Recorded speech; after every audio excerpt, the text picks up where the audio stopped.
ဒူဘိုင်းမြို့ရဲ့ဖွံ့ဖြိုးမှုကိုအဓိကလောင်စာကျွေးနေတဲ့ရေနံရင်းမြစ်ကြီးရဲ့ဖြစ်ပေါ်လာပုံမူလအစ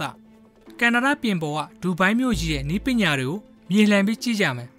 ဒူဘိုင်းလိုကန်နာဒါမြို့ကြီးမှာတဲမုံတိုင်းတွေကအချိန်မရွေးရောက်လာနိုင်ပါတယ်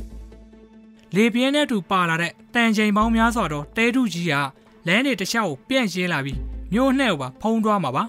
တကယ်လို့တဲမုံတိုင်းကြီးတာတိုက်ခတ်လာမယ်ဆိုရင်တော့ခိုင်မြဲမှုမရှိတဲ့ပစ္စည်းတွေအားလုံးကလည်းလေပေါ်လွတ်တက်သွားကြမှာဖြစ်ပြီးကားတွေကလည်းလမ်းမှာဘာမှမမြင်ရလို့အချိန်ကြာရင်ကြောပိတ်ဆို့မှုတွေလည်းဖြစ်သွားမှာပါတခါတလေတဲမုံတိုင်းတန်အရင်ပြင်းတဲ့ခါကျရင်တော့ဒူဘိုင်းမြို့ကြီးတစ်ခုလုံးကရက်နဲ့ချီကြာအောင်ကိုအမောင်ဖုံးသွားမှာပါဒီလိုတွေဖြစ်နေရတာတော့ဒူဘိုင်းမြို့ကြီးက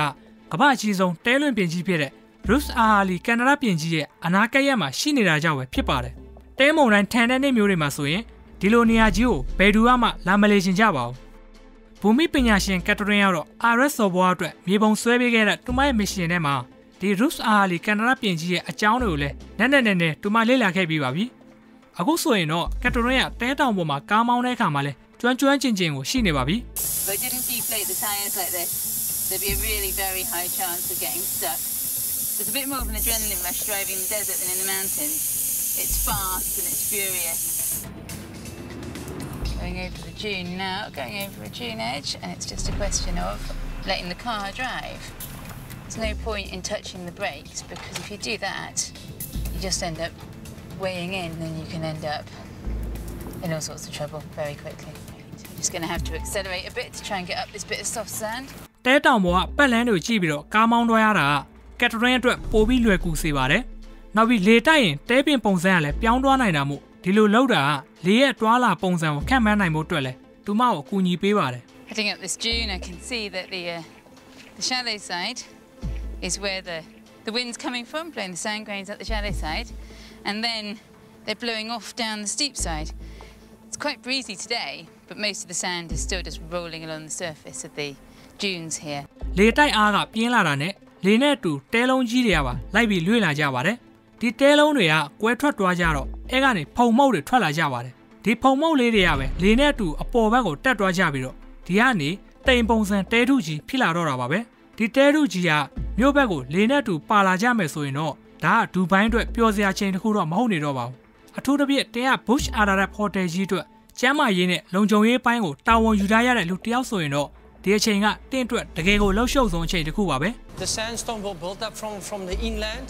and you can basically see it's like a big cloud that is running up here. The cloud is covering the whole of Burj and we're looking at a speed of approximately 15 to 20 knots when it will hit the Burj. Everything is full of dust, everything gets dirty. ဒီလိုတဲမုန်တိုင်းကြီးကြောင့်ပေသွားတဲ့ Bush Ararat Hotel ကြီးကို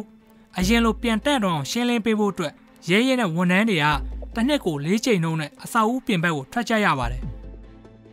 ဒါအရန်ကိုအန်ရများတဲ့အလုပ်တစ်ခုပါဘာဖြစ်လို့လဲဆိုတော့အားလုံးကသူတို့ဝတ်ထားတဲ့အကာအကွယ်နဲ့ကျိုးတွေပဲအားကိုးနေရတာမို့လို့ပါပဲဒီကြားထဲမှာလေချမ်းကပါတိုက်နေရင်တော့ငကိုကလေးကမလွယ်နေတဲ့အလုပ်တစ်ခုကလောက်ရကန်ရတာပိုပြီးခက်ခဲလာရပါတယ် It's currently running at 10 knots now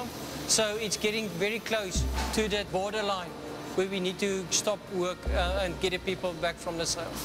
ဒီလိုပဲတဖြည်းဖြည်းချင်းစီနဲ့တန်ရှင်းရေးလုပ်ပေးနေရတာ Bush Ararat Hotel ကြီးတစ်ခုလုံးကိုအရင်လိုပြန်တက်တော့အောင်လုပ်ဖို့ကအချိန်12ရက်တောင်တို့ယူရပါတယ်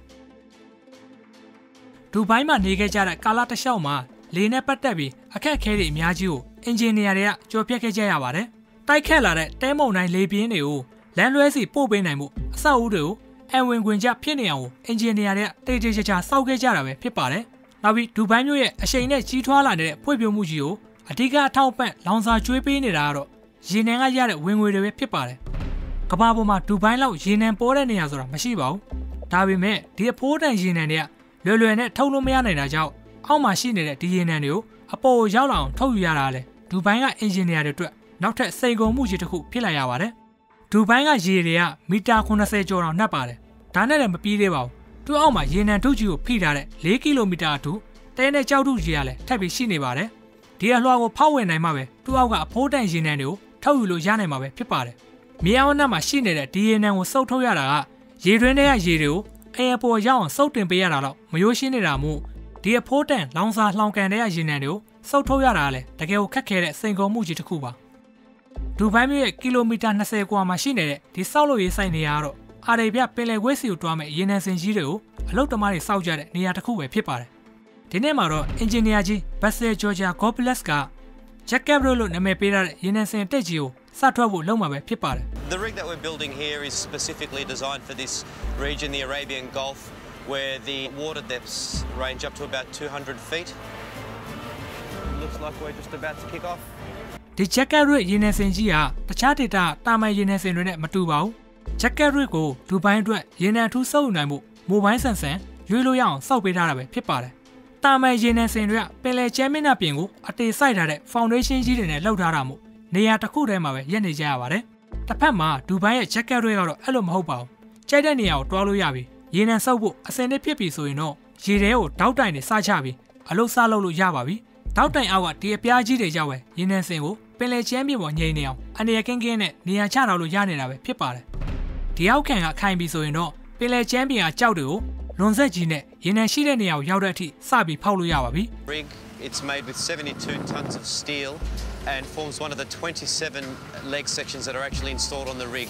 A rig like this costs $165 million to build, and we can have up to 1,000 people working on it at any one time. ဒီလိုရေနံစင်ကြီးတစ်ခုကိုစောက်ဖို့အတွက်ကုန်ကျစရိတ်ကလည်းအရင်ကြီးတယ်လို့စောက်လုပ်ပြီးစီးဖို့အချိန်18လတော့ယူရပါတယ်။ဘာပဲဖြစ်ဖြစ်ဒီစင်ကြီးတွေနဲ့ရေနံတွေထုတ်နိုင်သွားရင်တော့ဒီကနေပြင်ရလာမယ့်အကျိုးမြတ်ကလည်းအရင်များနေတဲ့အတွက်စင်ကြီးစောက်ဖို့ဒေါ်လာ165တန်ကုန်ကျစရိတ်လောက်လည်းရင်းလိုက်တာတော့ဒူဘိုင်းအတွက်ဘာမှမပြောပလောက်ပါဘူး။အာရေဗျပင်လယ်ကွေ့မှာရေနံတွေကစီပေါင်းထရီလီယံတဝက်ကျော်တော့ရှိနေတဲ့အတွက်ဒီနေရာဟာကမ္ဘာရေနံရတနာတိုက်ကြီးတစ်ခုလည်းဖြစ်ပါတယ်။အဲ့ဒီတော့ဒီလောက်များတဲ့ရေနံပမာဏကဘယ်လိုလုပ်ပြီးတနေရာထဲမှာရှိနေရတာလဲ။ဒီအတွက်ဖြေရတော့ဒူဘိုင်းမြို့မြောက်ဘက်က25ကီလိုမီတာကွာမှာရှိနေတဲ့တိန်ကောအိုင်ကြီးမှာကိန်းအောင်နေပါတယ် This is one of the kind of untouched bits of coastline, and I can see kind of zones that will be covered by the tide at high water. ဒီတွေကပဲကဲရန်ပေါ်မှာအကျွင်းကျင်အလွှာထုတ်ကြီးတို့ခြံထားခဲ့ကြတာပဲဖြစ်ပါတယ် I think this might be what we're looking for. This is amazing. It's almost like a bit of old leather. Actually, it's a sheet of living organisms or the remains of living organisms. ဒီတက်ရှိအကျွင်းကျင်တွေရပဲဒူဘိုင်းအတွက်ရေနံတွေကိုထုတ်ပေးနေကြတာပဲဖြစ်ပါတယ်လွန်ခဲ့တဲ့နှစ်တန်းပေါင်း200ကျော်တုန်းကဒီဒူဘိုင်းနေရာကြီးတစ်ခုလုံးကပင်လယ်အောက်မှာရှိနေခဲ့တာပါနောက်ပြီးရေတွေကလည်းတက်ရှိတက်ငယ်မျိုးစုံတွေနဲ့ပြည့်နေခဲ့တာဖြစ်ပြီးဒီတက်ရှိတွေတေတွားကြတော့အချိန်ကြာလာတဲ့အခါမှာသူတို့ရဲ့ရုပ်ကလပ်တွေကပင်လယ်ကျန်းပေါ်မှာအလွှာတစ်ခုလိုတွားဆုပ်နေကြပါတယ်နောက်အပေါ်ကအနေထိုင်လာကြတော့အောက်ဘက်မှာဖိအားတွေကလည်းများလာပါတယ်အချိန်ကြာလာတဲ့အခါမှာတော့ဒီပင်လယ်ကျန်းအောက်ကရုပ်ကျွင်းတွေကရေနံဖြစ်ကိုပြောင်းသွားကြတာပဲဖြစ်ပါတယ်အပေါ်ကဖိထားတဲ့ကြောက်လွှာတွေကွဲထွက်သွားကြတဲ့အခါမှာတော့ဒီအဖိုးတန်ရေနံတွေကလည်းအောက်ကနေအပေါ်ဘက်ကိုတက်လာခဲ့ကြပါတယ်အာရေဗျပင်လယ်ကွေ့ချမ်းပြင်ကြီးအောင်မှာဒီလိုရေနံစုနေရပေါင်းရာနဲ့ချီပြီးရှိနေပါတယ်ဒီတဘာဝပေးထားတဲ့လက်ဆောင်ကြီးရပဲဒူဘိုင်းမြို့ကြီးကိုအခုလိုအမြဲထဲဝါနေစေဖို့အဓိကလောင်စာကျွေးပေးထားတာပဲဖြစ်ပါတယ်ဆောက်လုပ်ရေးဆိုင်မှာလည်းဘတ်ဆယ်ဂျော်ဂျာခေါပလက်စ်ကရေနံစင်ကြီးစထွက်ဖို့အစင်းလေးလုပ်နေပါပြီတန်ချိန်ပေါင်း6300ရှိတဲ့ဒီတမ်မဏိစင်ကြီးကိုရေနံထုတ်ဖို့ပင်လယ်ထဲကိုရောက်တော့အောင်လှုပ်သားတွေအားလုံးကစွမ်းဆောင်နေကြတာပဲဖြစ်ပါတယ်ဒီရေနံစင်ကြီးကိုနေရာချပြီးတာနဲ့ရပ်ပိုင်းအတွင်းမှာဒူဘိုင်းမြို့ကြီးတိုးတက်မှုအတွက်အဓိကကျတဲ့ရေနံတွေကိုသူတို့တွေအထူးထုတ်ယူကြတော့မှာပဲဖြစ်ပါတယ် It's going to go out to the Arabian Gulf. It already has a chosen location and will begin pretty much operating immediately. အခုသူတို့ထုတ်တဲ့ရေနံစင်ကြီးကတော့နောက်ဆုံးပေါ်မျိုးစားပဲဖြစ်ပါတယ်ဒီရေနံစင်ကြီးတစ်ခုတည်းကဒူဘိုင်းကဲရန်တစ်လျှောက်မှာတရက်ကိုရေနံစီပေါင်း9000ကျော်စုပ်ယူပေးနိုင်ပါတယ်ဒီလိုရေနံစင်ကြီးတွေအားလုံးကပဲဒူဘိုင်းမြို့ကြီးအတွက်တစ်နှစ်ကိုဒေါ်လာဘီလီယံနဲ့ချီတဲ့ငွေတွေကိုရှာပေးနေကြတာပဲဖြစ်ပါတယ်တဘာဝရတဲ့ဒီဖိုးတန်ရေနံတွေကပဲဒူဘိုင်းရဲ့စီးပွားရေးဖွံ့ဖြိုးမှုကိုအဓိကထောက်ပံ့ပေးနေတာပဲဖြစ်ပါတယ်ဒူဘိုင်းကအခုလိုနေရှင်စရာကောင်းတဲ့နေရာတစ်ခုဖြစ်လာတာနဲ့မျှဒူဘိုင်းမှာလာနေကြတဲ့လူတွေကလည်းတဖြည်းဖြည်းပိုများလာတာမို့အခုချိန်မှာဆိုရင်နေစရာနေရာလို့တောင်တိတ်မကြံတော့ပဲဖြစ်နေရပါတယ်ဒူဘိုင်းမြို့ကြီးကလူချမ်းသာတွေအတွက်နေရှင်စရာကောင်းတဲ့ဇိမ်ခံမြို့ကြီးတစ်ခုပဲဖြစ်ပါတယ်